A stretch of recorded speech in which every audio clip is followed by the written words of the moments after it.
Today is Tuesday, February 11th, 2020. Coming up on Roland Martin Unfiltered. Voters in New Hampshire going to the polls. It is primary day. The question is, will Senator Bernie Sanders notch a second consecutive win? Well, first of all, Iowa really don't count. They know what the hell they were doing the first time. How will Pete Buttigieg, Elizabeth Warren, Joe Biden, and Klobuchar and the others form? We'll talk about that. Also, rough day for Michael Bloomberg. An audio clip posted of him talking about black men being slammed up against the wall, part of stop and frisk. His campaign not too particularly happy. We'll talk to the brother who actually uncovered this video and his audio. Plus, we'll read for you the statement from Bloomberg himself. Speaking of having to answer questions about criminal justice reform, man, Sunny Hostin really put it to Amy Klobuchar on The View today. Wait until we play that for you. Also, folks, lawmakers are set to vote on D.C. statehood for the first time in 25 years. What is the black agenda for the candidates? We'll talk to Alicia Garza as they unveil the black agenda. Also, the Arkansas school resource officer who choked a black student has been suspended. Folks, got a jam-packed show for you. It's time to bring the funk on Roland Martin Unfiltered. Let's go. He's got it. Whatever the miss, he's on it. Whatever it is, he's got the scoop, the fact, the find. And when it breaks, he's right on time and it's rolling. Best believe he's knowing. Putting it down from sports to news to politics. With entertainment just for kicks, he's rolling. It's on go, y'all. It's Roland Martin, rolling with Roland now. He's funk, he's fresh, he's real, the best, you know he's Roland Martin now.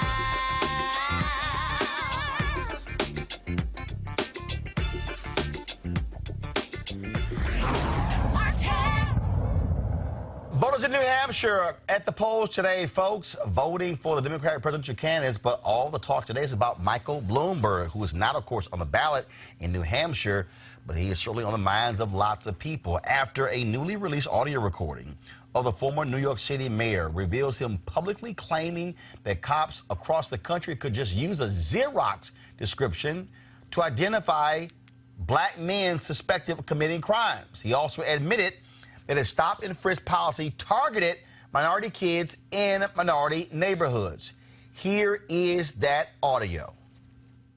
95% of your murderers and murder victims fit into one MO. You can just take the description, Xerox it, and pass it out to all the cops. They are male minorities, 15 to 25. That's true in New York, it's true in virtually every city. And that's where the real crime is. You've got to get the guns out of the hands of the people that get killed. So you want to spend the money, put a lot of cops in the street, put those cops where the crime is, which means in minority neighborhoods. So it's one of the unintended consequences is people say, oh my God, you are arresting kids for marijuana that are all minorities. Yes, that's true. Why? Because we put all the cops in the minority neighborhoods. Yes, that's true. Why we do it? Because that's where all the crime is. And the way you get the guns out of the kids' hands is to throw them against the wall and frisk them. And then they say, oh, I don't want that. I don't want to get caught, so they don't bring the gun. They still have a gun, but they leave it at home. Folks, this was a statement released today by Mike Bloomberg. First of all, that audio was uncovered by journalist Benjamin Dixon. We'll talk to him in a moment. But here's the statement from Mike Bloomberg. Go to my iPad, please. February 11th, 2020. President Trump's deleted tweet is the latest example of his endless efforts to divide Americans. I inherited the police practice of stop and frisk, and as part of our effort to stop gun violence, it was overused. By the time I left office, I cut it back by 95%, but I should have done it faster and sooner. I regret that, and I have apologized. And I have taken responsibility for taking too long to understand the impact it had on Black and Latino communities. But this issue and my comments about it do not reflect my commitment to criminal justice reform and racial equity. I believe we need to end mass incarceration, and during my tenure, we reduced incarceration by 40% and juvenile confinement by more than 60%. We created the Young Men's Initiative to help young men of color stay on track for success, which President Obama built on to create My Brother's Keeper. And we overhauled a school system that had been neglecting and underfunding schools in Black and Latino communities for too long. In contrast, President Trump inherited a country marching towards greater equality and divided us with racist appeals and hateful rhetoric. The challenge of the moment is clear. We must confront this president and do everything we can to defeat him. The president's attack on me clearly reflects his fear over the growing strength of my campaign. Make no mistake, Mr. President, I am not afraid of you, and I will not let you bully me or anyone else in America. Between now and November, I will do everything I can to defeat you, whether I am on the ballot or not. Joining us right now, again, is the man who last night around 8 p.m. released this audio recording, got his hand on the transcripts, Benjamin Dixon. He is host of the Benjamin Dixon Show podcast. Benjamin, it's interesting because today people have been saying, oh, this guy's a big-time Bernie Sanders supporter, but that doesn't negate, though, the uncovering of the audio. First of all, when were you made aware of this audio and the transcripts? Because and explain to people exactly where it came from. Where was he speaking when this was recorded? Right. So this was 2015 at the Aspen Institute.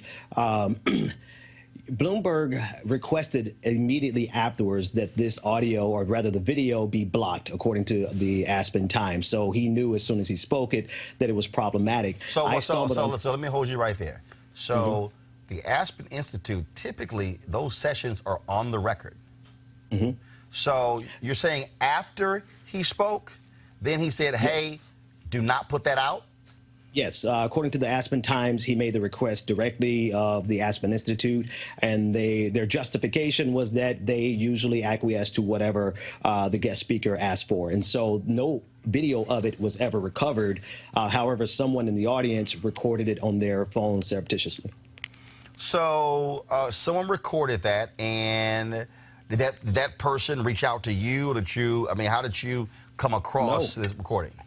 Yeah, actually, Roland, it was online. It's been online for 5 years. I was just doing my regular daily research for my podcast.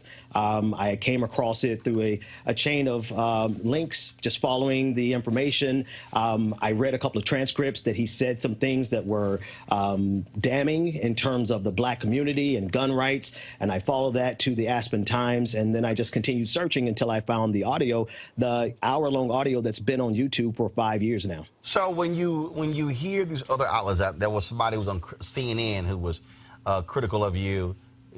This was just basic reporting. Yeah, extremely basic.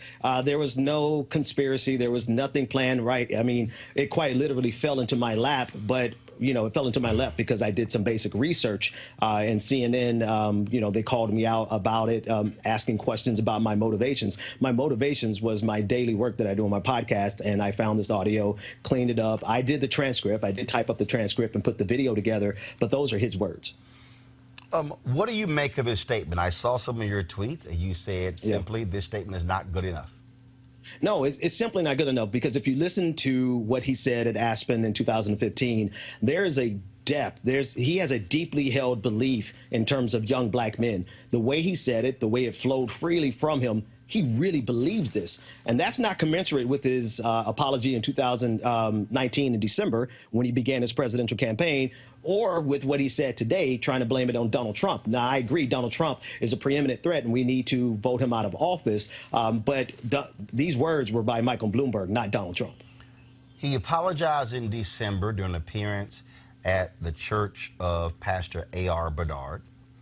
But as late as January of 2019, he was defending stop and frisk. Absolutely. This is, and that's the thing that this statement really reveals, right? It reveals his philosophy, what he believes with regards to young Black and brown men, but it also reveals his governing principle, right? Instead of addressing the underlying reasons there's crime, instead of exploring it, addressing poverty, he sends in $8 billion worth of police officers, which he says in the Fuller clip, $8 billion that they spend a year. And so his governing principle is to send in the forces instead of exploring how we can eradicate crime through eradicating poverty. And so this is really the type of mentality that I believe he would take to the White House. So it's problematic, and it doesn't match up with his, it's a half-hearted apology that he gave us. What's also interesting, again, when you look at this, in terms of what he said, and others are also saying that, well, we don't know the full context. So the question is this here: will the Aspen Institute release the full speech? They recorded it, so clearly that was a recording. Right. Right. There's a full recording. There is the full 45-minute speech that's on YouTube. I made sure to give the proper context in the clips that I cut up, because I'm like anyone else. I get tired of videos that are taken out of context. But the context is there. He's explaining the justification for why they arrest young men. They arrest young men because that's where they send all the police. They send all the police there because that's where all the crime is. It's fully in context in terms of the conversation of justifying stop and frisk. So here's what's interesting. When I look at this statement here, again, this is the quote. I inherited the police practice of stop and frisk. By the time I left office, I cut it back 95%. He left office December 31st, 2013. Yet, in August of 2013, a federal judge ruled stop and frisk to be unconstitutional. Right. So he gives the impression in his statement that he made the judgment to pull back stop and frisk because of criticisms, when in fact it was a federal judge who declared stop and frisk to be unconstitutional. So it wasn't voluntarily him reducing it. It was the court saying it's unconstitutional. Right. And Roland, as you mentioned, he defended stop and frisk all the way up until the point he decided to run for president. And so now he's running for president. We get it. He's pouring hundreds of millions of dollars into his campaign, advertisements all across the country. He's portraying himself as the person who can beat Donald Trump. But we still have to ask the question, can he really beat Donald Trump when a guy with a podcast in an hour was able to pull up this kind of information? Imagine what the GOP is going to do to him when they have $1 billion behind their campaign against them. He has questions to answer about this. And I think he is able to apologize. I'm not saying he's not redeemable, but the apology does not match up to the depth of his philosophical worldview with regard to young black men that we saw in that video and that audio clip. Here's also what I find to be interesting. And again, this is just basic stuff that we do as journalists. So he says, again, he pulls it back in terms of by 95%. Yet, if you actually read the New York Times story, okay, and I'm reading here, and this is for all the people who are listening, I want you to hear this. The judge in this case was Shira Scheindlin, okay? Here's a paragraph here that I think is important. In her 195-page decision, Judge Scheindlin concluded that the stops, which soared in number over the last decade as crime continued to decline, demonstrated a widespread disregard for the Fourth Amendment, which protects against unreasonable searches and seizures by the government, as well as the 14th Amendment's Equal Protection Clause. This is the New York Times, folks, and the story is dated August 12, 2013, for folks who are following along. Mayor Michael R. Bloomberg angrily accused the judge of deliberately denying the city, quote, a fair trial, unquote, and said the city would file an appeal. Striking a defiant tone, Mr. Bloomberg said, quote, you're not going to see any change in tactics overnight, unquote. He said he hoped the appeal process would allow the current stop and frisk practices to continue through the end of his administration because, quote, I wouldn't want to be responsible for a lot of people dying. This is on the story is dated August 12th, 2013. Yeah. His term ends December 2013. So here was a man, again, in his statement. He says, I inherited the police practice of stop and frisk, right. and as part of our effort to stop gun violence, it was overused. By the time I left office, I cut it back by 95%. Yet, the New York Times is quoting him in August of 2013, angrily defending it and saying he wants it to continue. Right. Where's the truth here? Is it in this new statement, or is it in Michael Bloomberg what he said when the judge made her decision? Right. You could tell from his response to the judge, right, that this is something that was near and dear to him. That's confirmed with the audio that we released. This is something that flows from him as a principled philosophy of what he believes, how he looks at young black men, how he looks at young brown men, and particularly how he thinks the government should be used to rectify the situation. This is what he believes, and it sneaks out. And the question is see, he distracted. Donald Trump became a distraction today. That's what Donald Trump is a master of, right? But the real question that Michael Bloomberg needs to answer is, does he still believe these things, or does he repudiate his old statements? The thing for me, let me read some more from the New York Times piece. I just want to get your response. The judge found that for much of the last decade, patrol officers had stopped innocent people without any objective reason to suspect them of wrongdoing. Right. But her criticism went beyond the conduct of police officers.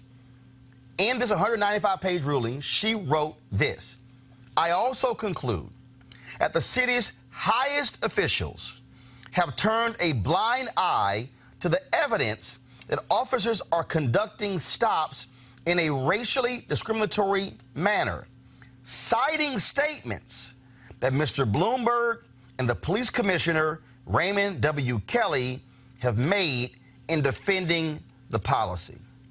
Yeah.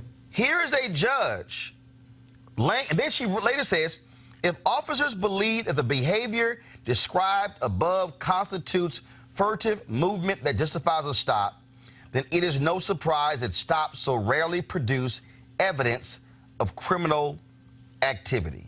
She talked about the human toll of these unconstitutional stops, saying that the plaintiffs testified in terms of their feelings, their beliefs about the cops. She characterized, according to the Times, she characterized each stop, quote, as a demeaning and humiliating experience. No one should live in fear of being stopped whenever he leaves his home to go about the activities of daily life. Yeah. Again, I'm reading this, and then I'm juxtaposing it to this statement today after you revealed this audio. And I'm sorry, in real time, we are literally getting an understanding of exactly what Michael Bloomberg thought and felt. Right, right. And that's the reason he asked for this video to be blocked, according to the Aspen Times, because he knew this was too revealing. In a moment of improvising, being extemporaneous in his speech, he revealed who he really was, what he really believes, as well as what you identified in terms of the judge. She was able to use their own words against them. So it's not really enough, this apology tour to become the president of the United States. It's convenient. But the real question is, does he still believe it? Because he has not addressed that yet. His words have betrayed him in that court case, and his words have betrayed him in the Aspen Institute audio. What do you think Michael Bloomberg needs to do next? You don't want to ask me that, but at a bare minimum, he needs to give a full-throated apology that reflects a person who has thought as much about the problem he created as he thought about his worldview in terms of looking at young black men, right? He put a lot of thought into how he views black men, and he put a lot of thought in terms of how the government should approach those black men. So if he wants to continue in this presidential campaign, he needs to put a whole hell of a lot more thought into his apology than blaming Donald Trump for it. All right, Benjamin Dixon, I really appreciate it. Thanks a lot. Good work. Thanks for having me. All right, then I want to bring in my panel right now, folks, to talk about this. and some other issues. Joining me, Mustafa Santiago Ali, of course, work with the Environmental Protection Agency. Glad to have him here. Also, Kelly Bethea, communication strategist, Malik Abdul, Republican strategist. In a moment, folks, I'm going to play a video of Michael Bloomberg, again, responding in 2013 to what that judge wrote. Mustafa, I want to start with you. Clearly, the Bloomberg campaign, clearly they are in damage control. He has provided these various statements. As I have said repeatedly, that what has to happen here is this: he simply cannot think that this is going to go away. Releasing a statement or releasing commercials is not going to make it go away. Michael Bloomberg, if he wants to be taken seriously, he already spent $350 million. Michael Bloomberg is going to have to sit down with black media, black journalists, hold town halls to look black people in the eye and explain why he's saying this now in 2020 when we heard very clearly where he stood in 2013. And people are going to have to believe that there's actually been some evolution and some growth and some soul searching and some repentance for some of the things that have happened in the past. He should come on this show. He should come on other shows and sit down with a significant amount of time and talk about how he has grown, if he has, if he expects folks to actually believe him. Everybody, all these candidates are running around the country, so he's going to have to invest some time in those various states, in communities of color, sitting down. If I was him, it'd be tough. I'd go into some barbershops. I would go to town hall meetings and actually spend the resources to pull folks together. And I know you go into barbershops, people are going to light you up for some of the things that you did. But I think that the reason this is important, Kelly, is because what we're dealing with is this moment of reckoning. What we're dealing with right now is that when we talk about these candidates, whether it's Joe Biden in the 1994 crime bill, whether it's, and we're going to play in a second, Senator Amy Klobuchar having to deal with her record as a prosecutor, Pete Buttigieg when it comes to the criticisms of his role operating as the mayor of South Bend, Indiana, and police departments in African Americans. They are going to have to deal with this moment of reckoning and forget trying to sit here and bring up Donald Trump, who has his own issues, and I'm going to deal with that in a second. But that's what they're going to have to do. I personally do not see how Bloomberg can come back from this effectively, mainly because, unlike the other candidates, this happened at the end of Bloomberg's term in his mayorship. So there's no way for him at this particular point in time to rectify that. So, for example, when you want to talk about Biden's history of criminal reform, or Amy Klobuchar's remarks, or even Buttigieg's remarks and policies, they have evidence of actions that they have done to rectify their wrongs, because whatever they did was after those remarks and those bills that came about. With Bloomberg, he's on the campaign trail. He's not mayor of New York anymore. There's nothing that he can do outside of an apology campaign to possibly change anybody's mind. And right now, after listening to that tape, I don't see the difference between him and 45 putting out full-page ads of the exonerated 5. Like, that is the exact same type of rhetoric that had 45, you know, being completely biased in the media and whatnot. Like, this was not just a remark that he did. This was not just, you know, a thought in his head. He came up with a strategy at Aspen Institute of perpetuating an already flawed but existing school-to-prison pipeline, stop-and-frisk procedures, inherently racial bias that is embedded in police policy. Like, he perpetuated all of that in his remarks. So this wasn't just a remark. This wasn't some off-the-hand statement. This was a strategy that he didn't come up off of until a court said that he had to. So I don't know how he can come back from this. One of the issues here, Melik, is that they increased stop and frisk as crime was going down. You would think that if crime is going down, you are limiting stop and frisk. That's not what they did. Right. Yeah, so many problems that I have with this. One of those is the fact that it kind of reminded, well, two things. So when listening to him, I thought Super Predator. The other thing that I thought is that it was almost like an all lives matter moment in his statement that he gave. Instead of addressing the comments at the beginning of, like, I don't know who's advising him. I don't know. So I don't know if this is just his personal ego or who's advising him. You know, the mayor from D.C., you know, probably could have told him something different since she endorsed him. But at the beginning of your statement, you talk about Donald Trump. You don't say, hey, I realize that, you know, I'm at a different place. This was at a different time. You don't mention your comments until the end of your statement, and then you follow up with more talking about Donald Trump. The other problem that I have with this is that he made these comments after he was no longer in office. So it's not like he was sitting there in the middle of this, debating it, having an intellectual conversation, a good give and take. He made this 2 years after he left office, which meant that he believed everything that he did while he was in office. And 2 years after. Yeah, because you're defending it even after you left office. Yeah. So I kind of agree with Kelly on this. I don't see how he comes back. Yes, there are criticisms that you can make about people who are prosecutors. You know, there were criticisms that we had about Kamala Harris. There are criticisms that you can make about Klobuchar. But his comments, I mean, he's talking about throwing people up against the wall. Yeah, well, 2 years after he was in office, after he was no longer in office. But it's deeper than that. It's deeper than that. So just let me add this real quick, Roland. So, you know, whether it is $1 billion or $100 million that was additionally given to the police force in New York, if you want to eradicate crime, if you want to change the dynamics that are happening, then you have to make investments inside of those communities.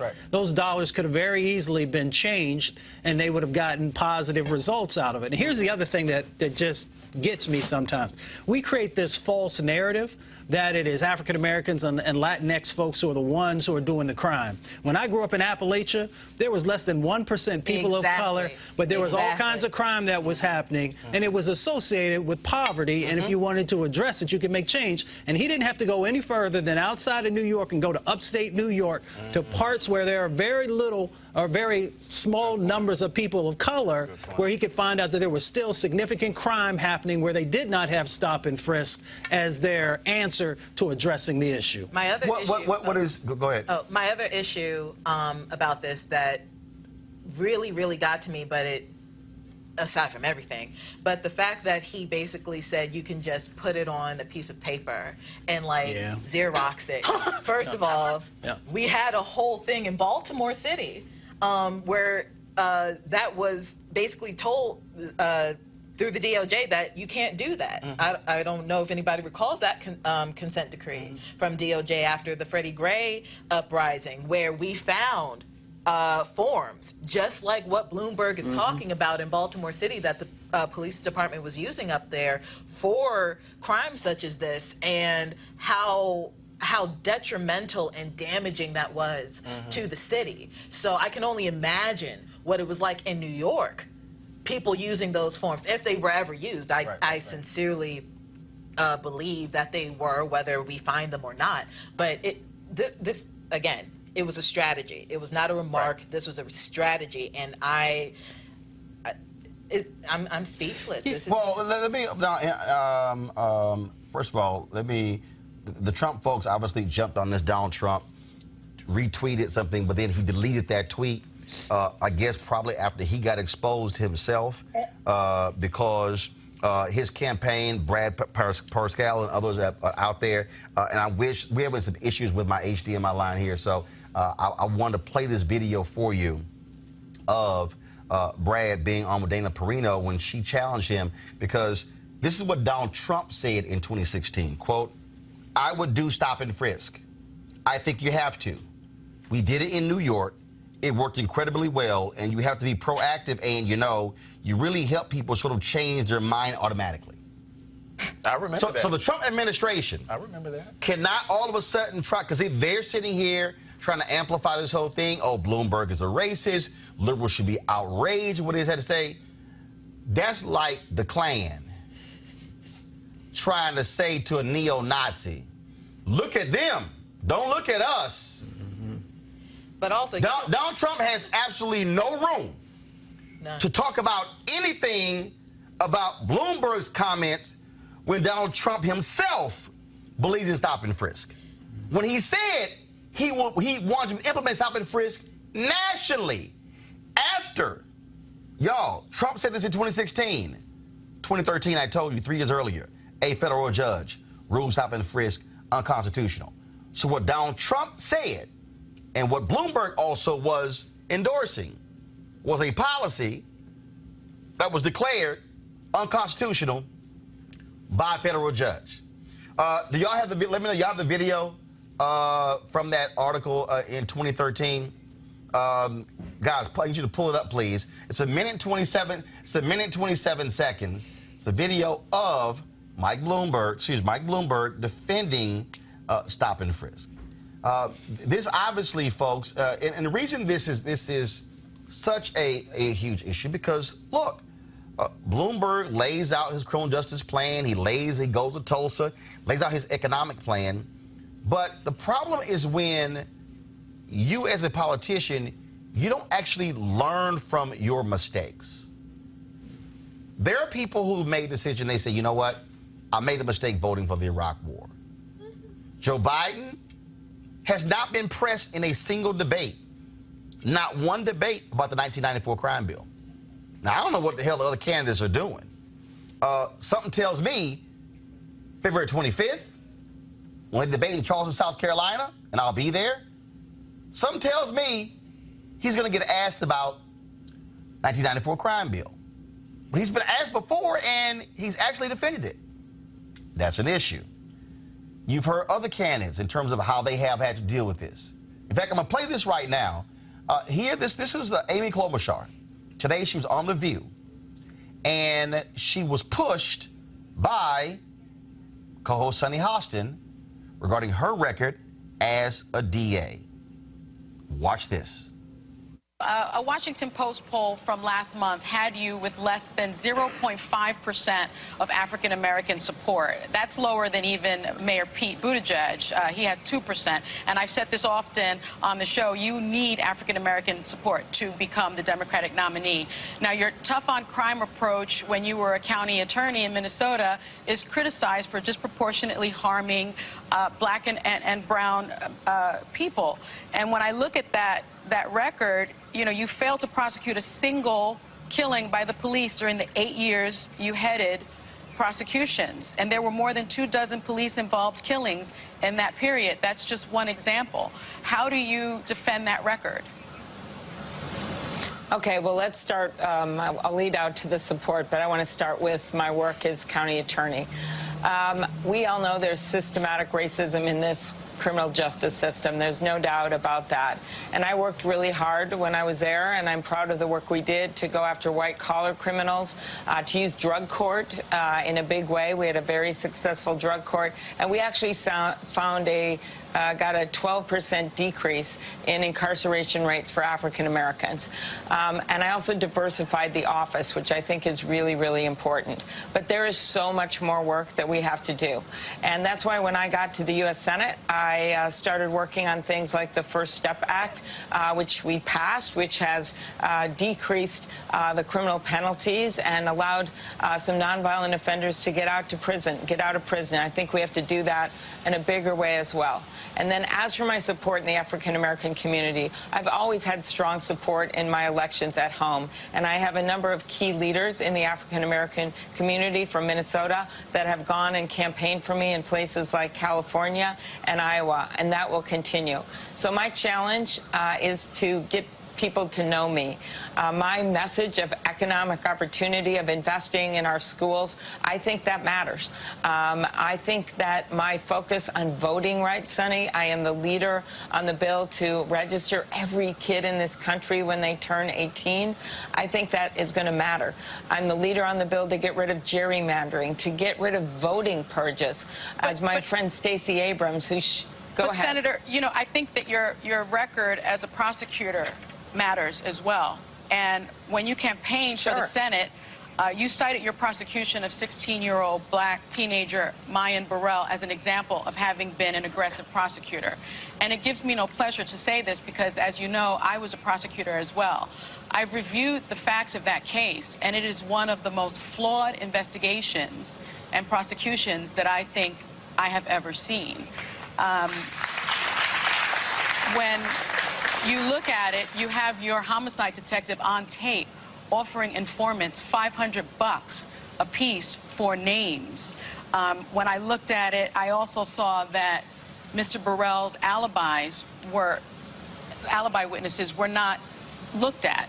His surveillance tapes were not looked at. I mean, how do you defend something like that to someone like me who is the mother of a black boy, a black teenager? This case would be my worst nightmare. Well, Sonny, I'll start with this. I've been very clear. All of the evidence needs to be immediately reviewed in that case. The past evidence and also any new evidence that has come forward, I've called for that. And I think you and I both share that background. And I have always believed that a job of a prosecutor is to protect the innocent and convict the guilty. But protect the innocent has to be key. So this case involved an 11-year-old African-American girl who was shot doing her homework at her kitchen table. I got to know her family, and I worked with them. But I would say I think any prosecutor who cares about justice, and I've always been on the side of justice, would say all evidence must be reviewed immediately, and that's what I think has to happen here. Well, you're a U.S. So thank senator. you for bringing it up. You're a U.S. senator now. You're a powerful woman. What do you intend to do to right this wrong? Well, I've called for the office and the courts to review the evidence. That is what we must do in the justice system. I've also worked extensively with the Innocence Project in my previous job, and we reviewed all the serious cases we had that involved DNA evidence. This one didn't, but we reviewed those cases. It had no gun, it had no DNA evidence, and it had no fingerprints. Are we prosecuting exactly. Amy So this is today? a case that must be reviewed. Sonny, I think you know that I care so much about justice, and this case must be reviewed. See, perfect example. I mean, none of these people have challenged Amy Klobuchar. Now, if folks went after Senator Kamala Harris, has said nothing to Klobuchar. As Sonny said, she's she's not even getting 1% among black people. Yet folks are acting like somehow she can rise to the top here.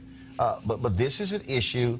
Again, if you go back to 2016, the damage that the super predators comment had on Hillary Clinton, not just amplified by Russian trolls, but also there were a lot of people who said, look, here was a problem, but also being defensive about a comment as opposed to being forthright and apologizing. Bloomberg has apologized for the comment. The problem is that he apologized after he'd already decided he was running for president. Yeah. That's the problem. If Michael Bloomberg had apologized so he leaves office December 31st, 2013. If Michael Bloomberg had apologized in 2014 or 15 or 16 or 17 or 18 or even January 2019, it will be seen differently. But the fact of the matter is, as late as January 2019, Michael Bloomberg was defending stop and frisk 6 years after a federal judge called it unconstitutional. 6 years after all of the data had been revealed that it did not have an impact on reducing crime, that 95% of the people who were stopped did not have anything wrong with them. And in fact, crime went down in New York after stop and frisk ended, he still was defending it. Yeah. So I will give Klobuchar the same break that I gave Kamala Harris. What people need to understand is that there are very few prosecutors who end up becoming president of the United States for reasons as we're seeing right now. You know, there are a lot of, you probably can go through any prosecutor's case, and I think Sonny was she did probably a little more than I think was necessary. No, she did exactly what was necessary. Because you probably can go through any prosecutor's file and pick out a case and say this is where it But Melik, any prosecutor is not running for president. And when you run for president, your entire record is there. And so on one hand, you cannot in debate after debate talk about this and that about criminal justice reform and not own up to your own past. And so by pressing her, Sonny did exactly what she was supposed to do, because in fact, Sonny did what too many of these debate moderators have not done, and these other journalists have not done, is to challenge her. They were the same debates when they challenged Senator Kamala Harris. On her record, Klobuchar was standing on the exact same stage, and not a single question was directed towards her about her record as a DA. Yeah, but my point is that I give her a break for the same reasons that I gave Kamala Harris a break, because they're both prosecutors. And so, like, as I said, there are many, you can probably pull anything from any prosecutor's record and say, this is where I think that you were flawed, or you did something that was to the disadvantage of black people. That part is actually true. I do think that she needs to be questioned on it. I don't think it's unfair for her to actually be questioned on these things. I just think when it comes to the role of a prosecutor, and even, in fact, even defense attorneys for that matter, But this you know. Yeah, go ahead, Kelly, go ahead. Yeah, this goes beyond just the questioning of prosecutors. I understand your point that, you know, and I come from law, so I understand prosecutors have a very difficult job. They have to make very difficult decisions on behalf of, you know, not just one client, such as the defense attorney, but the entire state or whatever jurisdiction they're representing. However, what I will say, especially when it comes to the debate stage, these moderators are really handling these candidates with kid gloves in the sense that they just, it's like they are also somehow the PR team for these individual candidates, so that they will look in the best light against 45. I believe that. I believe that. So because, you know, it's no question that the Democratic Party wants to defeat 45 for this election. So what are they going to do to try and just have a soft on-ramp for that strategy to take place and actually succeed? Don't ask difficult questions, because everybody on that stage has something that is going to be debatable. And what's happening right now is we are now, you know, nearing November, and people need these tough questions asked, and then what happens? You get something like this on The View, something that should have been asked and answered a year and a half ago when everybody was, you know, coming on and doing their little soft campaign speeches and stuff like that. This would have been rectified by now. I want to play this here before I go to Mustafa. I want to play this here. This is what Michael Bloomberg, again, had to say in August of 2013 after the federal judge declared stop and frisk unconstitutional.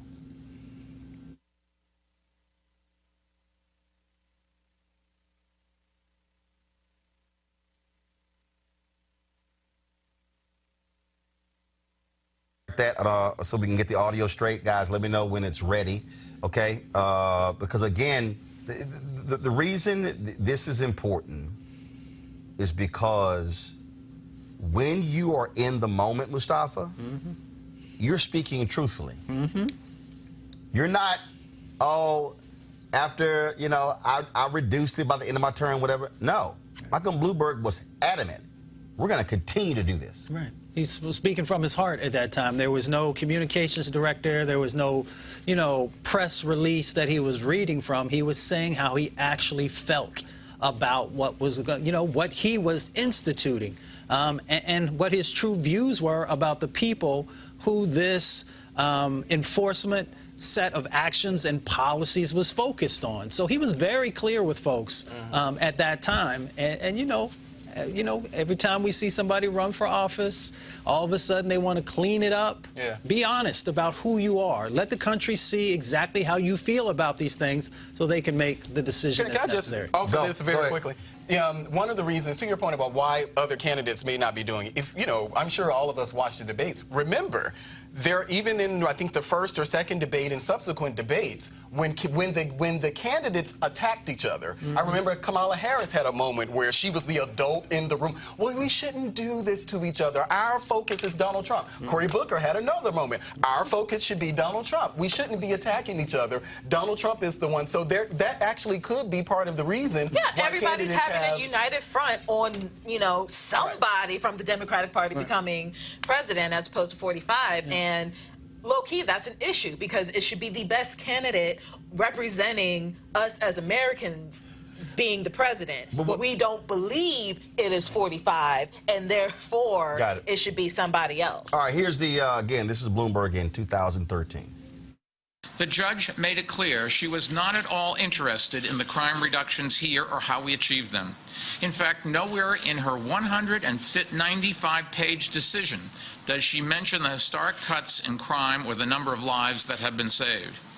She ignored the real-world realities of crime, the fact that stops match up with crime statistics, and the fact that our police officers on patrol, the majority of whom are black, Hispanic, or members of other ethnic or racial minorities, make an average about less than one stop a week.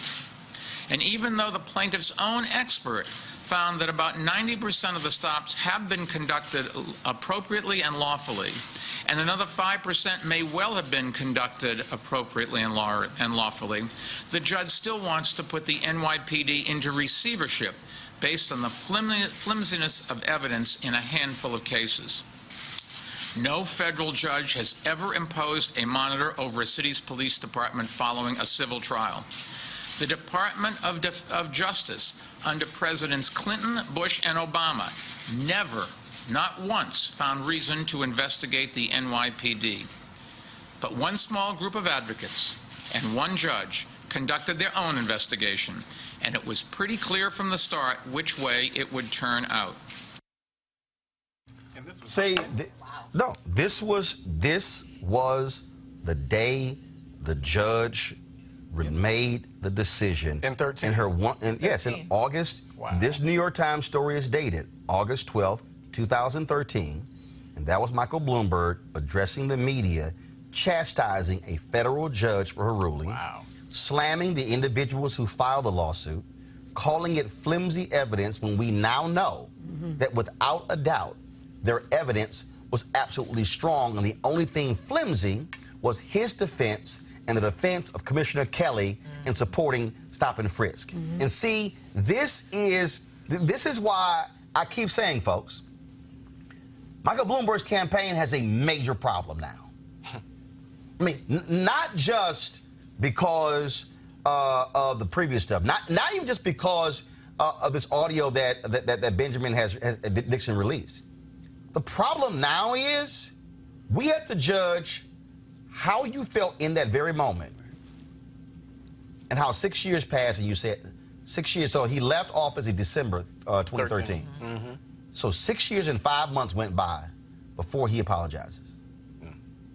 And then says, oh, I was wrong. But you weren't wrong for 6 years. You were defending it for 6 years. And to listen, so I'm going to do this here. I need y'all to queue up the audio that Ben Dixon released. I need you to cue that up, please. I need you to cue that up. And so I'm going to play again for you. So go right back to my iPad right now. Go. The judge made it clear she was not at all interested in the crime reductions here or how we achieved them. In fact, nowhere in her 195-page decision does she mention the historic cuts in crime or the number of lives that have been saved. She ignored the real-world realities of crime, the fact that stops match up with crime statistics, and the fact that our police officers on patrol, the majority of whom are black, Hispanic, or members of other ethnic or racial minorities, make an average about less than one stop a week. And even though the plaintiff's own expert found that about 90% of the stops have been conducted appropriately and lawfully, and another 5% may well have been conducted appropriately and lawfully, the judge still wants to put the NYPD into receivership based on the flimsiness of evidence in a handful of cases. No federal judge has ever imposed a monitor over a city's police department following a civil trial. The Department of Justice under Presidents Clinton, Bush, and Obama never, not once, found reason to investigate the NYPD.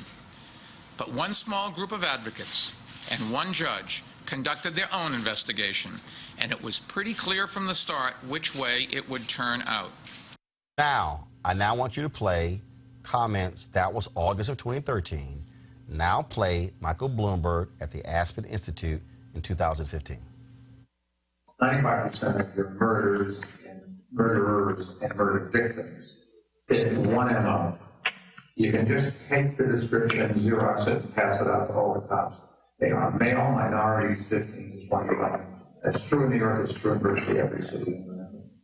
And that's where the real crime is. You've got to get the guns out of the hands of the people that get killed.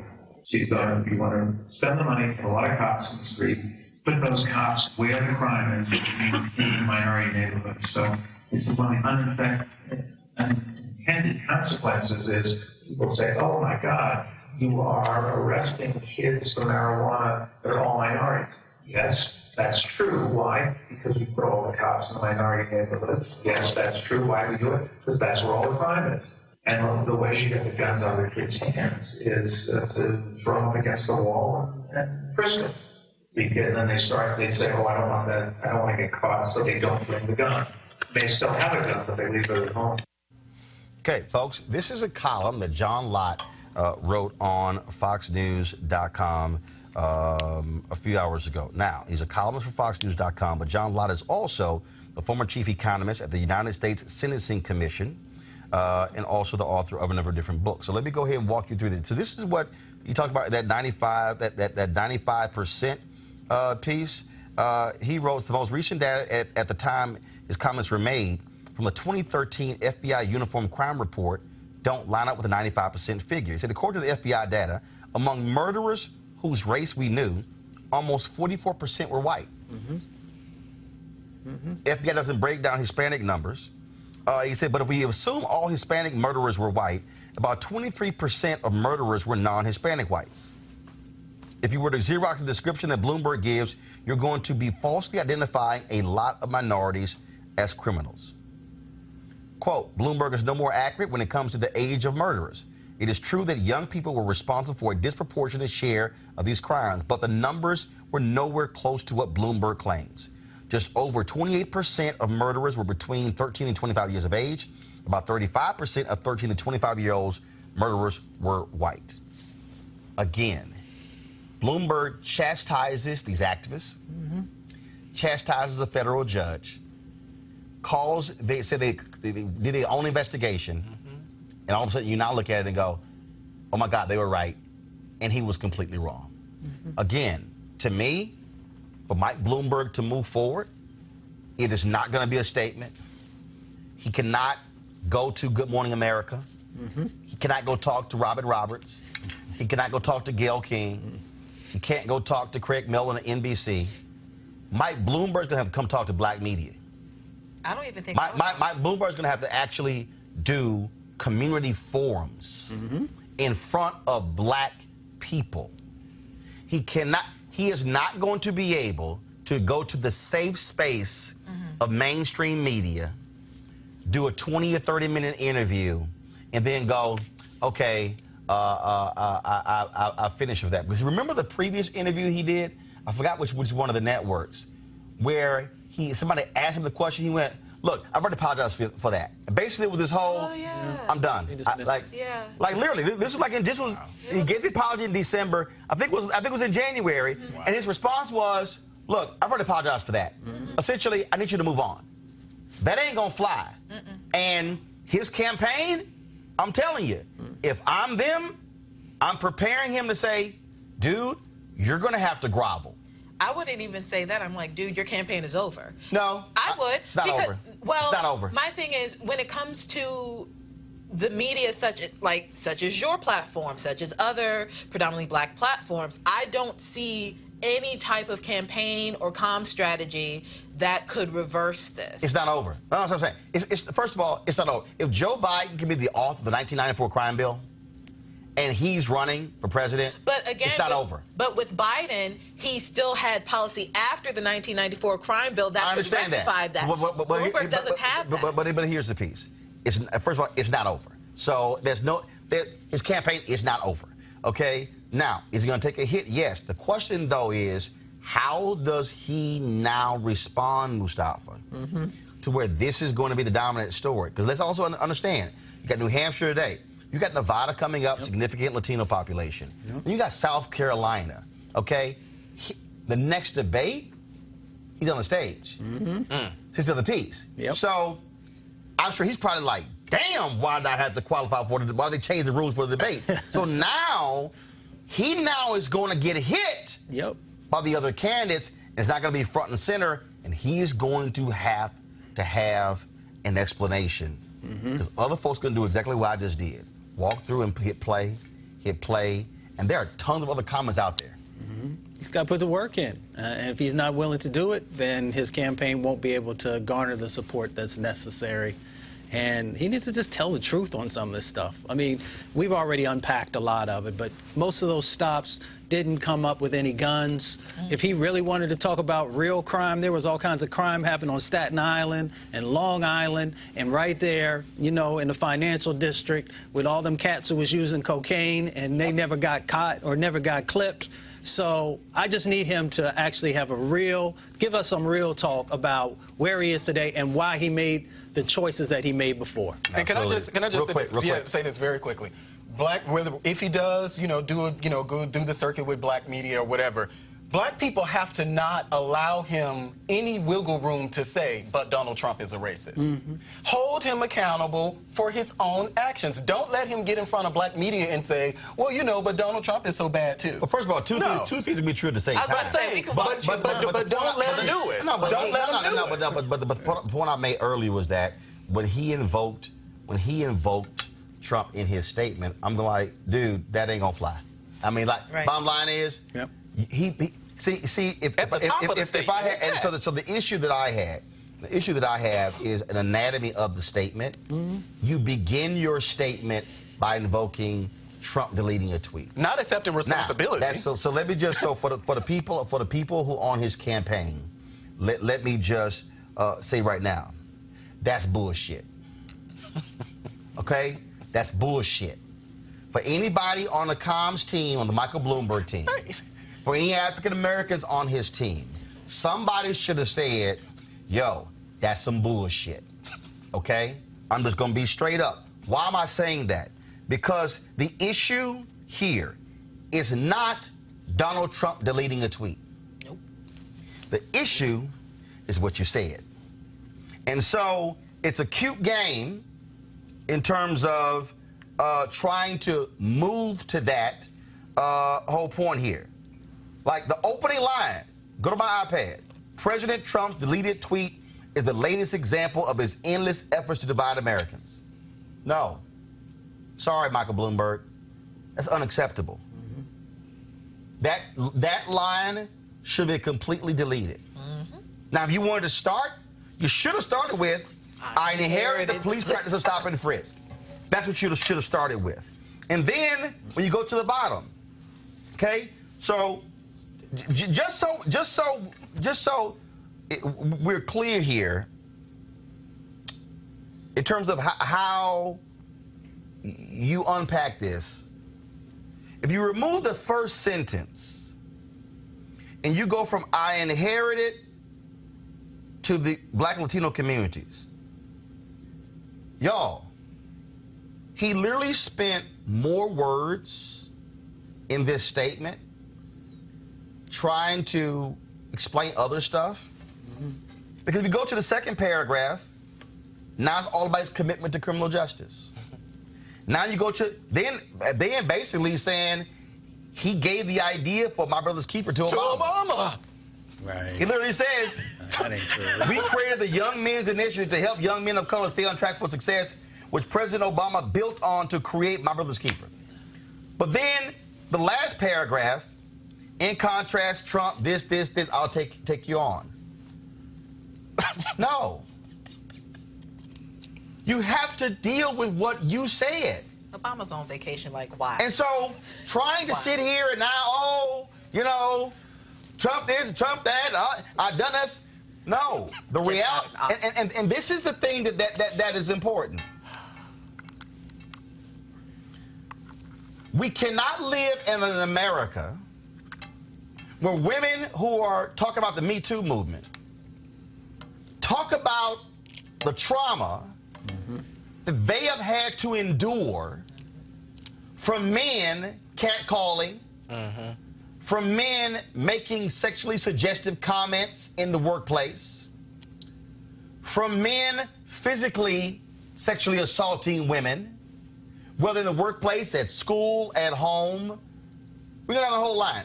We cannot talk about soldiers suffering from post-traumatic stress disorder and what they're enduring on the battlefield around the world. Both of those cannot be ignored and are fundamentally and critically important. But what we also must deal with is the trauma inflicted on black people and brown people for simply walking while black, for simply walking while brown. We cannot ignore the trauma, the fear that exists among black and brown people who were the victims of a Xerox copy thrown up against walls, searched, accosted, found nothing. Now y'all can go. Because if you understand the trauma of black people since 1619, the trauma of being kidnapped in your homeland, the trauma of being in the hull of a slave ship, the trauma of being sold, the trauma of seeing your family beaten and separated, the trauma of seeing individuals having their feet cut off who tried to run away, the trauma of individuals having to pick cotton and beaten and whipped, the trauma of black kids having to grow up and seeing mama and daddy have to step into the street when it's muddy when somebody white comes by. The trauma of looking at somebody white and you can't look them in the eyes. The trauma of being accused of sleeping with a white woman. If you want to understand the trauma, you go down to the lynching memorial that's in Montgomery, Alabama. You understand the trauma of Jim Crow, the trauma of just being black and you get stopped. That, ladies and gentlemen, is the trauma that Michael Bloomberg has to understand. That what was unleashed upon black people in New York City and brown people, and let me add, New York City has the largest concentration of black people in the United States. So Michael Bloomberg, I don't care about your Young Men's Initiative. Because Michael Bloomberg, there probably was a young black man who was going to school, who was doing the right thing, who got stopped. And that one encounter completely changed the course of his life. We don't know what that young man did in the classroom the next day. We don't know if he tuned out. We don't know if he then began to lash out at authority because of how he was treated by a cop. See, Michael Bloomberg, that's what you don't seem to recognize that was unleashed on African Americans. Do I believe the Michael Bloomberg campaign is over? No. But what I will say is this statement alone is simply insufficient. And African Americans across this country, Latinos across this country, black parents, black mothers, black fathers, grandparents, aunts, and uncles deserve a conversation so we can understand, Mike Bloomberg, if you have actually changed. Why am I saying that? Because right now in the White House, Mike Bloomberg, is a man who took out full-page ads saying that the Central Park 5 young men should get the death penalty. And Mike Bloomberg, you fought those same 5 young men from getting a settlement in their case. In fact, Mike Bloomberg, you are going to have to reckon with the fact that you would not settle. And the only reason the case of the exonerated 5 was settled for $40 million was because you left the mayor's office. And it was Bill de Blasio, the newly elected mayor of the city of New York, who in 2014 approved the settlement in that case. So, Michael Bloomberg, we want to see you stand up and say and call for the release of all of the depositions taken in the Central Park 5 case. We want to see what was stated in those depositions when it came to that case. Because you, Michael Bloomberg, cannot, in a statement, criticize Donald Trump when on this very issue, you and Donald Trump were bosom buddies. You defended stop and frisk. Donald Trump wanted stop and frisk. Donald Trump doubled down on the Central Park 5. You fought their settlement. And you could say all these other different things about how I've done this and done that. That is no different than a man who beats his wife and then brings her flowers and buys her gifts. You are going to have to speak to this issue. Because right now there's a liar sitting in the Oval Office. And we've got to know for real whether or not you have truly learned from your mistakes, or if you're simply making the political calculus and you hope that our disdain for Trump is strong enough to overlook what you said and did. Going to a break when we come back. We'll talk with Alicia Garza about the Black Agenda next to Roland Martin Unfiltered. You want to check out Roland Martin Unfiltered? YouTube.com/Roland S. Martin. And subscribe to our YouTube channel. There's only one daily digital show out here that keeps it black and keep it real. It's Roland Martin Unfiltered. See that name right there? Roland Martin Unfiltered. Like, share, and subscribe to our YouTube channel. That's youtube.com/Roland S. Martin. And don't forget to turn on your notifications so when we go live, you'll know it.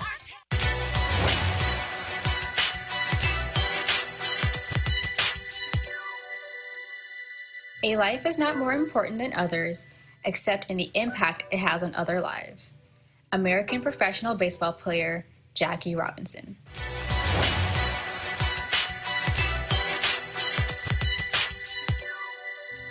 All right, folks, are you looking to enhance your leadership skills? Are you trying to enhance those of your team as well? Well, if so, you should join Reverend Dr. Jackie Hood Martin for her newest online course.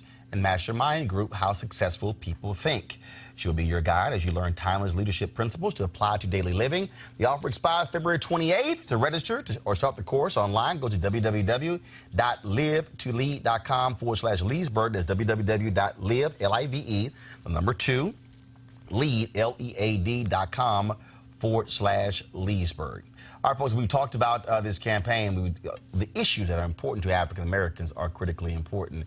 And there are a lot of people out there who have all kinds of different ideas, what they should talk about. Well, Alicia Garza and her group, they've actually been working on doing this survey. We had her on before talking about the Black Agenda. She's, of course, is a principal at the Black Futures Lab. And so they released this report on Monday, and it's really interesting because it lays out exactly what it is in terms of the issues that people care about, the things that matter to them as well. And so if we pull it up, I want to pull up as well because, again, it's a really, really great and thorough 30-page report that is called the Black Agenda for 2020. Again, what I love about it is that they spent time talking to 30,000 people across the country, black people. This isn't one of those deals where, you know, like it always happens, you know, they'll like, okay, you know, you talk to a different group and you get other folks' views about what we care about. No, it's African Americans as well. Go to my iPad, please. And so this is, of course, what it looks like here. It's called the Black Agenda 2020, Black to the Future Action Fund. And in this particular piece here, they talk about, again, make black people powerful in the economy, our society, our democracy, our communities, our families, and the legal system as well. And so as you go through this report, Black Agenda 2020 translates the Black census results into a policy platform that educates elected officials, policymakers, and legislators, and challenges them to take positions that are beneficial to our communities. And we go through here. Here's what's interesting. 52% of black census respondents believe that politicians don't care about black people. Also, you go on here, black people in this survey said race matters, government must be held accountable. The Black Agenda is also a progressive agenda. And so we can go through here, and so some of the things that were stated: remove policies that lock us out of good jobs and instead invest in the health and wealth of our communities, confront those who conspire to steal our votes, and finally build the democracy that is promised to us all, challenge the policies and practices that leave us living sick and dying younger, and deliver the care we need to live long and live well, reject the toxic culture of white nationalism by calling it out at every opportunity and in front of every audience, act on the climate crisis as a national priority before more of our community, then also end the use of incarceration to solve the problems of migration, poverty, and divestment, and return millions of us to our families and communities. Kelly, so looking at this here, what this lays out again are clear policy issues that need to be implemented. Your thoughts? I mean, I know some of my friends and I joke about having a black agenda. But this is actually legitimate. I think that these are things that not only black people need, but we all need, but specifically black people, because for so long we've been ignored. For so long we've been looked aside or just used as the token for other issues, or for white people to just kind of make their way through our issues. And but what do you make of it specifically when they laid out, they said jobs, dealing with voter suppression, and then also dealing with our health, white nationalism, as well as climate crisis as well. I mean, they're very specific in what they're laying out. No, I don't see what's wrong with it. I would add more so economic development. That was number one. So number one, that's the first thing I read: remove policies that lock us out of good jobs and instead invest in the health and wealth of our communities. And that was one of the things. Well, when I see that, when you said jobs, I think more along the lines of getting a job. I'm talking. No. They were talking about black entrepreneurs as well. Oh, okay. Well, then I don't see anything wrong with it. I think that that's very solid, very thorough. I would like to see if they have, you know, like a play-by-play as to exactly what they want. They do. Then Mustafa, in fact, they say 86% of black census respondents believe, go to my iPad, it is the role of the government to solve economic problems and bridge the gap between the rich and the poor. 79% favor expanding and increasing government aid for people who need it. Now, of course, Republicans will jump up and say, oh, that's not the government's job. But if you actually look at this nation in its history, even present day, the role the government plays in the creation of wealth in the private sector The private sector, Elizabeth Warren has to say this all the time. Right. The private sector, you ain't get there all by yourself. At all. Exactly. This is a holistic agenda, which is exactly what we need. It talks about the policies and really also talks about our tax dollars and how we should be focusing those to actually help to make real change happen inside of our communities, to spur growth, to hold people accountable, and along, of course, with our vote and tying all that together. So we know if we vote, then we can redirect the resources to the places that they need to go, and we can make sure that the policies are in place, and we can also make sure that those, who are elected officials understand that there is an agenda that they have to meet, and we will hold them accountable. Malik, black census respondents think the government should pay reparations to African Americans for its role in the slave trade and history of discrimination. Also, 90% of black census respondents view wages too low to support a family as a problem in the community. 85% support raising the minimum wage to $15 an hour, something Donald Trump opposes and most Republicans as well. Clearly, black folks are saying, no, that should be on this agenda.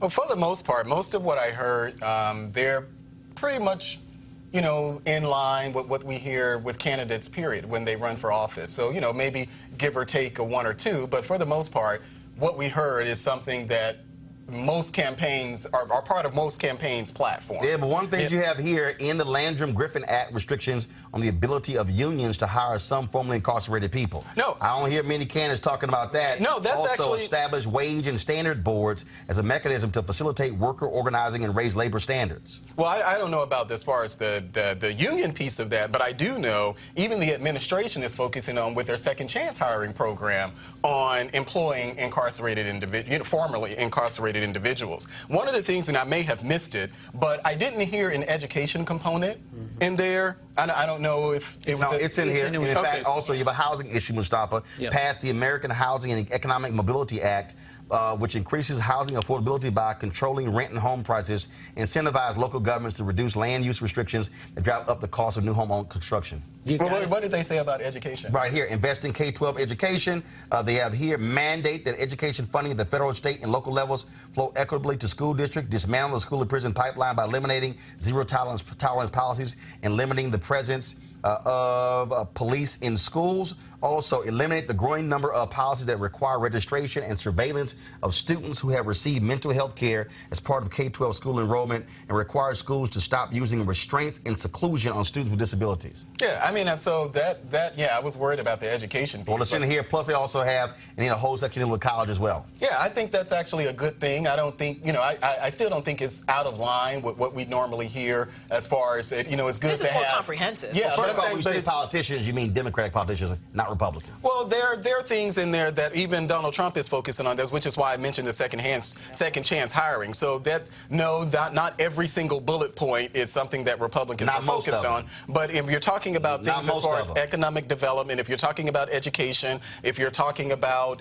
even investment, entrepreneurship, those are things that Republicans generally talk about. Right. So I don't think that's... But they're saying they don't talk about it, actually do it. No, I totally agree. If somebody say, well, what's the black agenda, you should be able to hand them a binder and say, here, well, there you go. Mustafa. Well, the thing that we have to also focus on is that they shared that there's a significant portion of the African-American population who currently does not trust politicians, federal, state, and probably on down.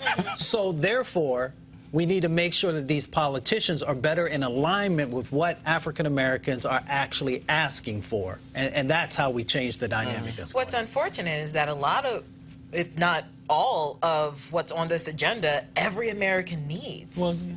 Every American needs this, and it's a shame that we constantly, as black people, have to be at the forefront of putting our needs out there as if nobody else needs it. Well, black people have been trying to teach America how to be Americans for forever. Anyway. So it's still frustrating, this ain't nothing nonetheless. with black people. Right, so, it's still frustrating. There you go. Republicans tried to change a D.C. statehood bill to wipe out gun laws and punish any doctor in the proposed new state who failed to provide medical care to a child born alive after an attempted abortion. The amendments came during a House Committee on Oversight and Reform Committee meeting to consider a bill that would make D.C. the 51st state. Here's some of what took place in the hearing today. Along with the citizens of the District of Columbia, I greatly appreciate the hearing we held last September and this markup today, appropriately the same week we celebrate the birthdays of President Abraham Lincoln and Frederick Douglass, two champions of the rights of the residents of the District of Columbia. This has been a historic year for D.C. statehood, culminating in today's markup. When I introduced the bill on the first day of Congress, I did so with a record 155 original co-sponsors. Today, the bill has a record 223 co-sponsors, enough to pass in the House with co-sponsors alone. Moreover, we also have a record 35 co-sponsors of the Senate version of the bill, and we are especially grateful to its sponsor, Senator Tom Carper. Over 100 national organizations with strong records of getting bills passed in the Senate are already preparing to help us take the fight to the Senate. Last March, the House passed H.R. 1, Representative Sarbanes for the People Act, which contained extensive findings supporting D.C. statehood, marking the first time in American history either chamber of Congress has endorsed D.C. statehood. Polls show that most Americans think the residents of the nation's capital have the same rights they enjoy. Even some members of Congress may not know that the district ranks first in the nation in federal taxes paid to support the national government, making the residents of the nation's capital the only full tax-paying Americans not treated as equal citizens. The district pays more in federal taxes in 22 states. D.C. has a higher per capita personal and gross national product than any state. The district's unequal status can be rectified only by our statehood bill. The district's local economy has become one of the strongest in the nation. Today, the district is more than equal to states financially. Its $15.5 billion budget is larger than the budget of 12 states. For 2 decades, the district has had balanced budgets and clean audit opinions. Moody Investor Service has given the district's general obligation bonds its highest rating of AAA. Its per capita personal income expenditures are higher than those of any state, and its total personal consumption expenditures are greater than those of 7 states. The population of the district continues to grow, a year ago passing 700,000 for the first time since 1975. The population of the district is larger than that of Wyoming and Vermont, and is in league with 7 states that had a population under 1 million in the last census. D.C. residents have fought and died in every American war, including the war that led to the creation of the nation, the Revolutionary War. The district suffered more casualties than a number of states during the wars of the 20th century, but I could not vote on final passage of the National Defense Authorization Act last year. The veterans of the nation's capital have helped get voting rights for people throughout the world, but continue to come home without those same rights or even the same rights as veterans with whom they served. Our statehood bill is clearly constitutional. Congress has the authority to make Washington Douglas Commonwealth a state under Article 4, Section 3, Clause 1.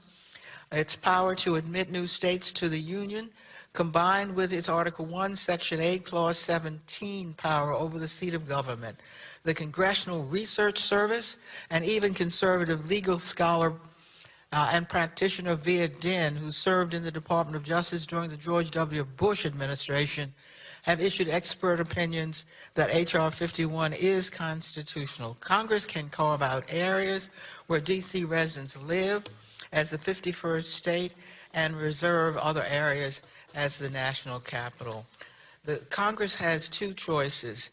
It can continue to exercise undemocratic authority over 700,000 American citizens who live in the nation's capital, treating them, in the words of Frederick Douglass, as aliens, not citizens, but subjects. Or it can live up to the nation's promise and ideals in taxation without representation and pass the Washington, D.C. Admission Act. Mustafa, it's about time. This makes no sense. D.C. should be a 51st state. Most definitely. Residents of the Washington, of the District of Columbia are seen as less than full citizens. We're supposed to have one man or one woman and one vote, and it's time for the District of Columbia to actually have that. You used to have the plates on the presidential limousine, Malik. Trump took them off. Yeah, so as a longtime resident of the District of Columbia, I am definitely for statehood. And so that people understand what having a non-voting member of Congress, non-voting representative in Congress means, is that we're pretty much similar to Guam. Our representative is the same as Guam. Now, they cannot vote on legislation in front of the full House. If they are a member of a committee, they can vote in that committee. They can introduce legislation in that committee. But once it goes to the full House, so Eleanor Holmes Norton, who we just saw, she will not be able to vote for, if this passes in the House, she will not be able to vote for it in the full House. And so that's essentially what it means. You know, I'm one of those, you know, we had a taxation, we've had so many, so many things on taxes, you know, taxation without representation. So I am 100% for the District of Columbia having a voting member of Congress where we're actually represented and paying plenty of taxes. Yeah, absolutely for it. And we don't have a we don't have a voice in the Senate. No, we don't. Yeah, none at all. Yeah, none at all. Yeah, because those non-voting members, they don't apply to the Senate. It's just the House of Representatives. Kelly. No, it's incredibly frustrating. I grew up here in D.C. I live here now in D.C. And it goes beyond just having representation in Congress. It's as granular as our municipal government as well, because there are things that we have to go to Congress for that any other state would not necessarily have to. Like, we have a surplus of what, like almost $300 million that we cannot touch without congressional approval, that, mind you, our own congresswoman can't even vote for because of the lack of representation. It's absolutely ridiculous. Our laws are contrived and complicated for no reason, and we are citizens too, and we need to start, you know, actually being citizens. We need to start enacting like it. All right, folks, the bill has been passed and now heads to the House. All right, folks, Jake Perry, a Camden Fairview High School resource officer, has been suspended after this video was posted of him choking a black student in Arkansas.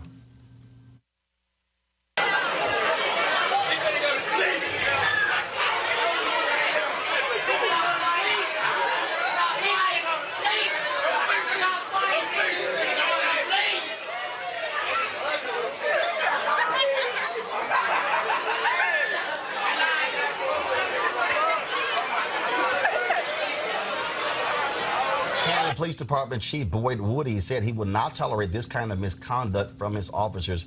Look, we were just talking about this here in the Black Agenda demands in that census project. Look, get these cops out of schools. Right.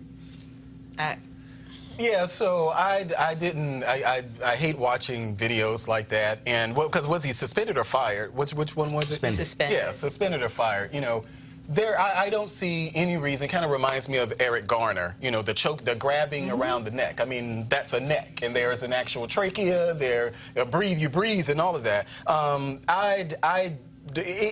To detain any person by grabbing them by neck, especially a child, it's just kind of unconscionable. I doubt that. I don't know if that's policy in New Jersey or not. I can't imagine that it is. Since Putting a baby in a chokehold? Yeah, no. Since they actually suspended him, I doubt that it is. But any of those type of policies where we're restraining people, especially children, by grabbing them by their neck. You remember Eric Garner said, "I can't breathe." Right. I remember. That young man, that boy, went limp on video. Like, you saw that.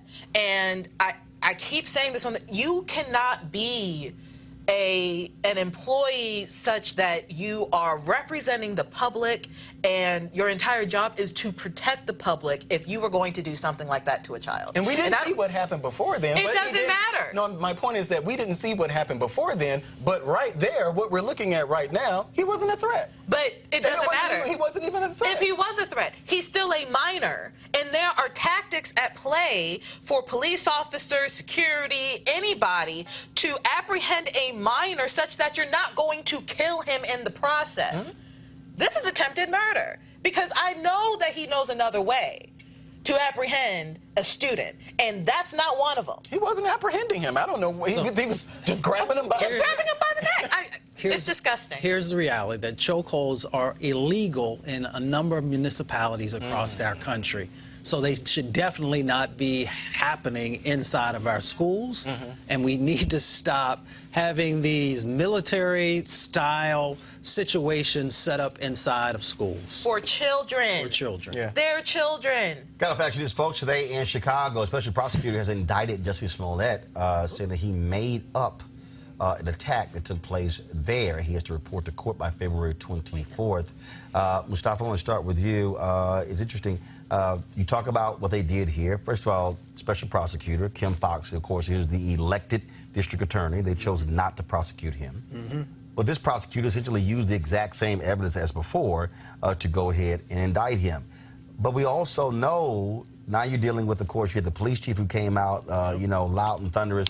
He since quit, resigned, got fired, actually, by the mayor because of his old issue, whether he's having an affair, got drunk, or whatever the hell, was taking medicine or whatever.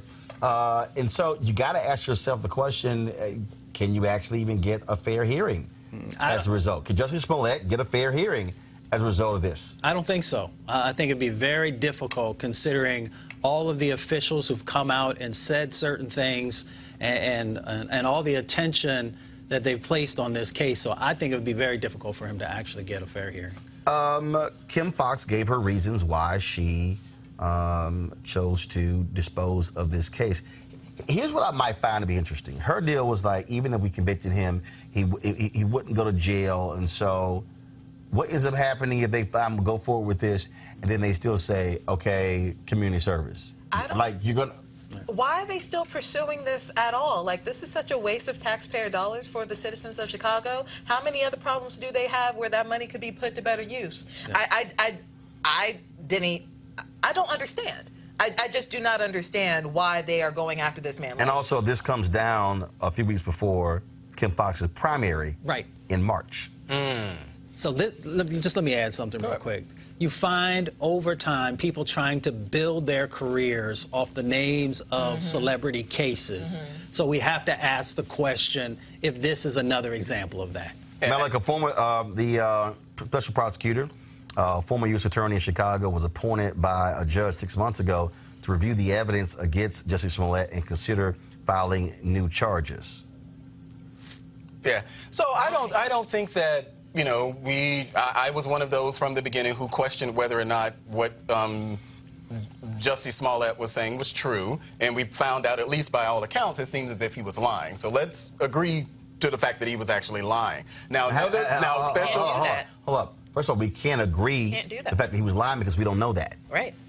Well, by all the evidence that we've seen, at least the people that he accused of the crime. Well, hold up, but wait a minute, hold up. We talk about Trump lying, and we say give him benefit of the doubt. But we don't have to do the Bloomberg and talk about Trump here. No, I'm not doing the Bloomberg. What I'm saying is we can't. How can we agree that Jussie Smollett is lying? Okay. How? Well, we don't have to agree. I'll say that Jussie Smollett is Based on lying. what? Based on the fact that people that he accused of lying, the people that he actually identified as the ones who assaulted him, were the ones that the police department, or at least the prosecutor, said, they weren't. Could they be lying? They very well could be, but we have to go with the evidence that we have. No, actually, we don't. Well, and I think... we earlier talked about the case of Amy Klobuchar when she was a district attorney, where there was no physical evidence, there were no eyewitnesses, there was no DNA. So what you're saying is we are to believe the cops. Well, what I'm saying is that we still have, let's say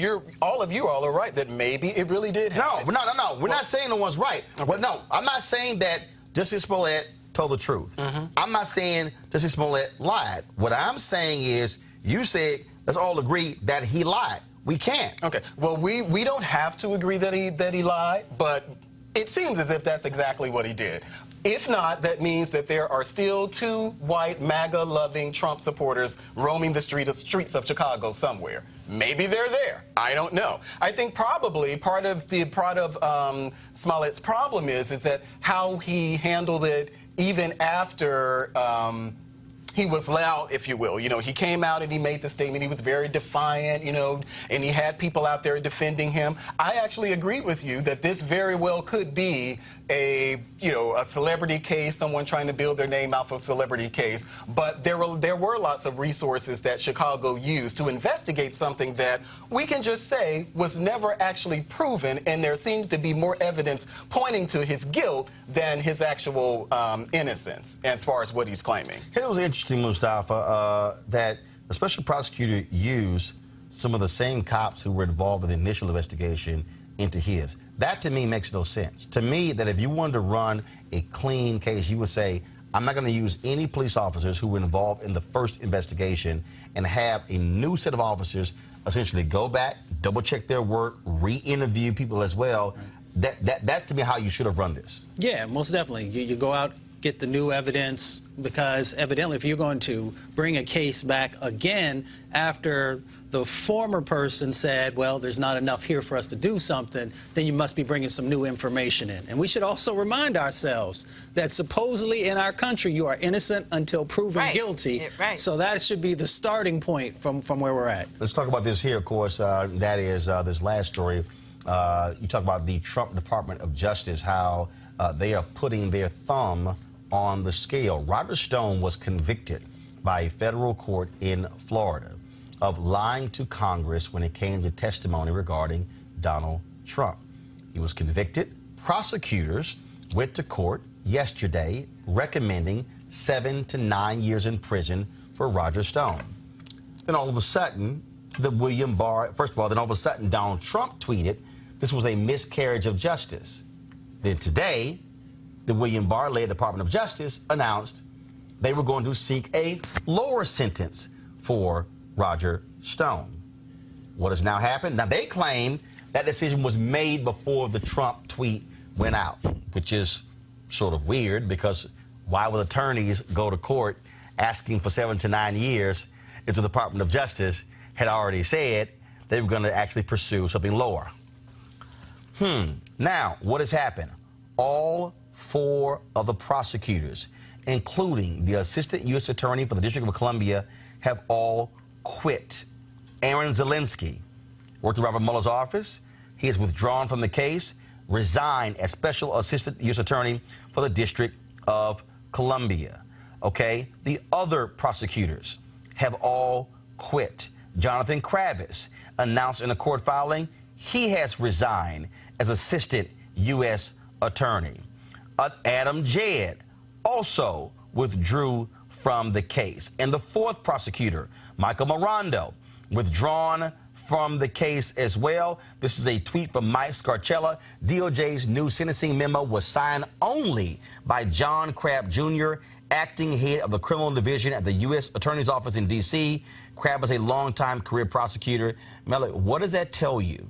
That 4 career prosecutors in the Department of Justice quit over what they see as a heavy hand from William Barr and the Department of Justice. Seems like they were dissatisfied with what the Department of Justice did. You know, should DOJ have done it?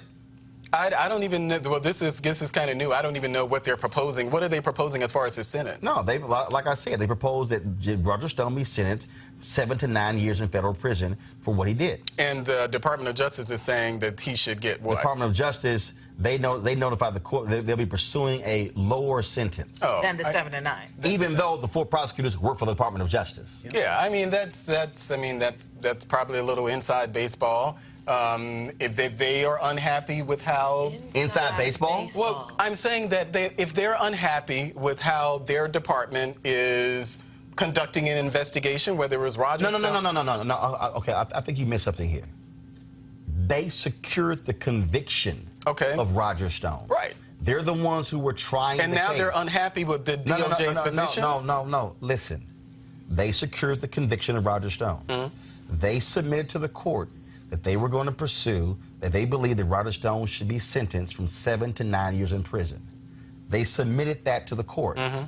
The Department of Justice indicated, after Donald Trump tweeted, this is unfair, oh, we're going to recommend a lower sentence for Roger Stone. So what I'm asking you is, should William Barr be interceding where clearly prosecutors who tried the case are recommending something, he's overruling them.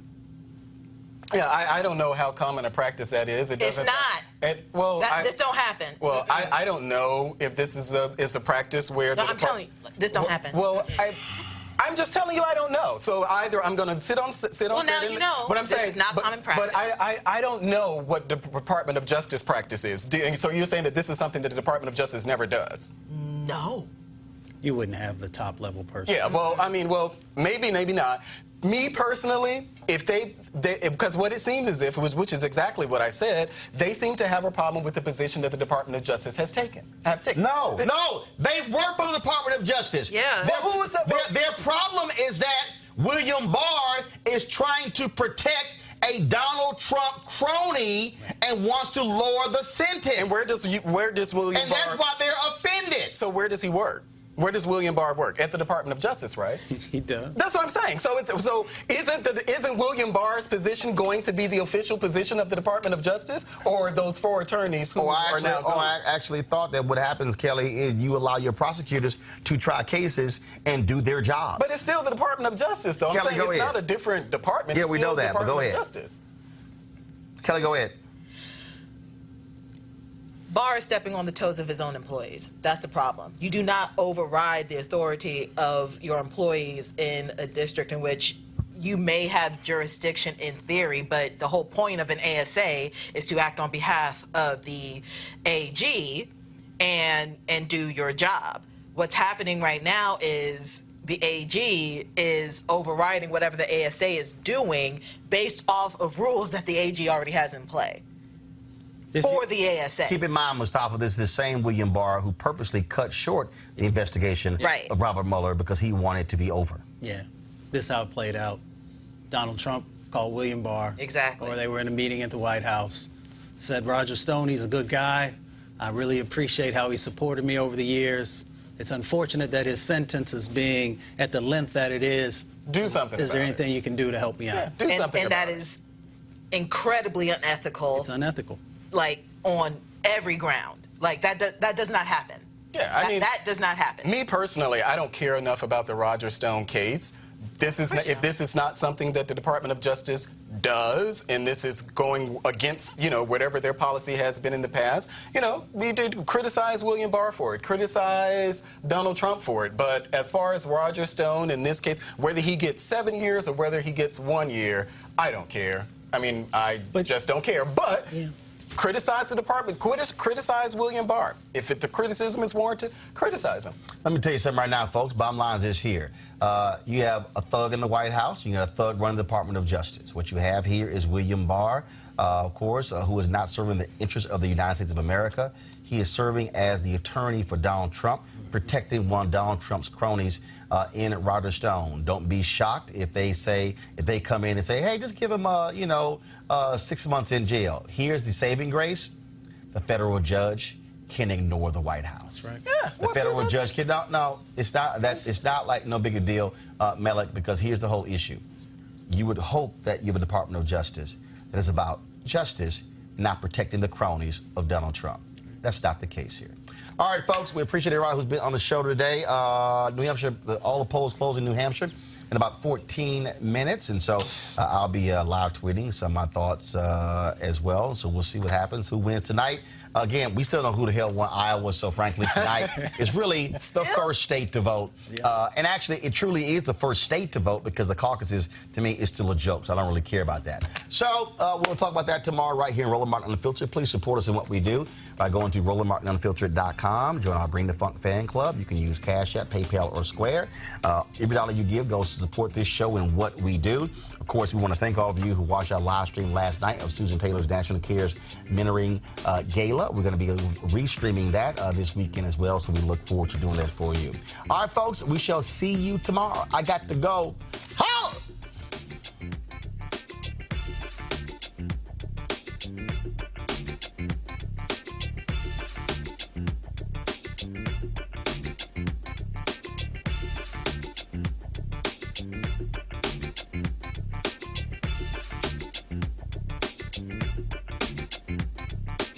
You want to check out Roland Martin Unfiltered?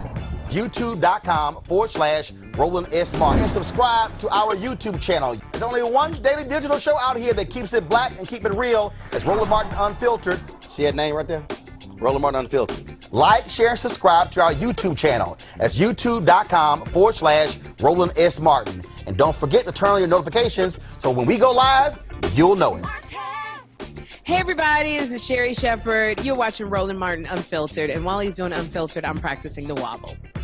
Yes, I am. Because Roland Martin's the one, he will do it backwards, he will do it on the side. He messes everybody up when he gets into the wobble, because he doesn't know how to do it, so he does it backwards. And it messes me up every single time. So, I'm working on it. I got it. You got Roland Martin. Hi, my name is LaToya Luckett, and you're watching Roland Martin Unfiltered.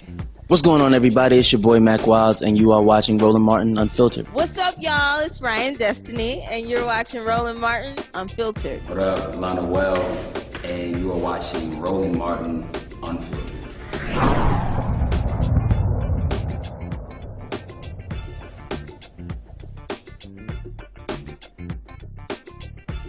You want to support Roland Martin Unfiltered? Be sure to join our Bring the Funk fan club. Every dollar that you give to us supports our daily digital show. There's only one daily digital show out here that keeps it black and keep it real. As Roland Martin Unfiltered. Support the Roland Martin Unfiltered daily digital show by going to RolandMartinUnfiltered.com. Our goal is to get 20,000 of our fans contributing $50 each for the whole year. You can make this possible. RolandMartinUnfiltered.com. Hey fam, want to check out Roland Martin Unfiltered? The blackest show on all of digital, cable, and broadcast. Check out our audio podcast. There's only one daily digital show out here that keeps it black and keep it real. As Roland Martin Unfiltered. Press play.